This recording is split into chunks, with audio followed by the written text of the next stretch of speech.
Welcome to another video in the 5 minutes or less series where I try to explain topics in 5 minutes or less, and I usually fail. Today we're talking about one of my favorite topics when it comes to trying to find a job as a developer that is typically overlooked by a lot of people. A lot of people talk about your portfolio and your resume and how they're really important to finding a job, and they totally are, but there's a missing piece there, and that piece is cover letter. So how can a cover letter help you get a job as a developer? Well, first I want to talk about how a cover letter can not help you and maybe even hurt you in getting a job as a developer. The quickest way for it to hurt you is to not write a cover letter at all. If you go to apply for a job and there's a spot for a cover letter, you should be uploading one. And you can do the thing that a lot of people do where they have this generic cover letter and it starts off with "to whom it may concern," or however Ask Yahoo or whatever it is website you found to find this template tells you to start off a cover letter.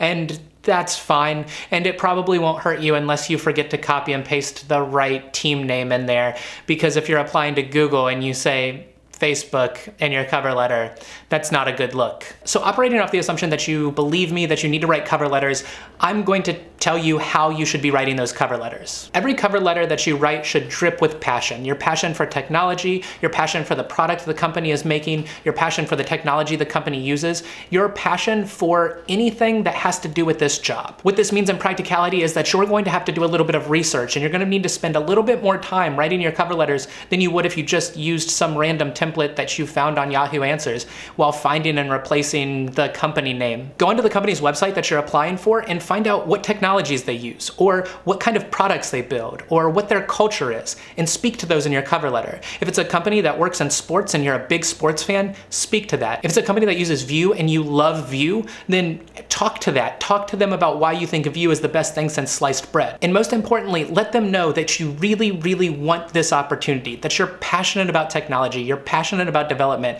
and you just really, really need the opportunity to show what you can do. Writing a really awesome cover letter is not going to get you a job, but what it can do is set you apart when it comes to the stack of resumes that HR people get. It can get you that first phone screen or coding challenge, and it can allow you to speak one-on-one with a real person to be able to also expand on your passion and why you really, really deserve this opportunity. The hardest part about finding your first job isn't going to be the coding challenges or the whiteboard interview or anything like that. Those are scary and they're nerve-wracking and they're anxiety-inducing, sure, but the hardest part is actually getting that first call or that first email to move forward in the process. When I was first applying for jobs, I wrote a cover letter for every opportunity that I possibly could. And I applied for positions that I was absolutely unqualified for, things that wanted like 3 or 5 or 10 years of experience. I applied to them anyway and wrote cover letters for them. And I got called back from some of those companies, and I had no real reason to. And if I wouldn't have wrote the cover letters, I am convinced that I would have never have gotten any sort of look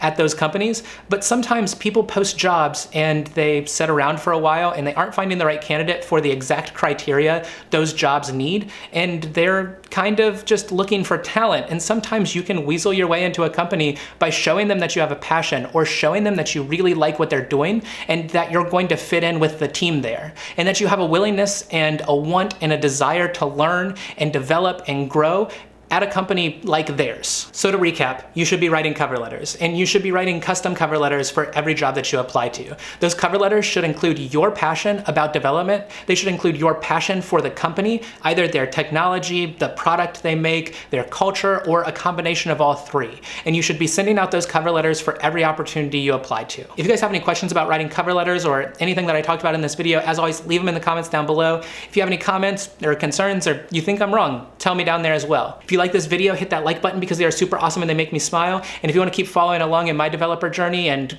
finding these random 5 minute or less videos that never end up being less than 5 minutes, hit that subscribe button and hit the bell so that you get notified of all this stuff. I hope you guys have a wonderful rest of your day, and I will see you again very soon. Bye.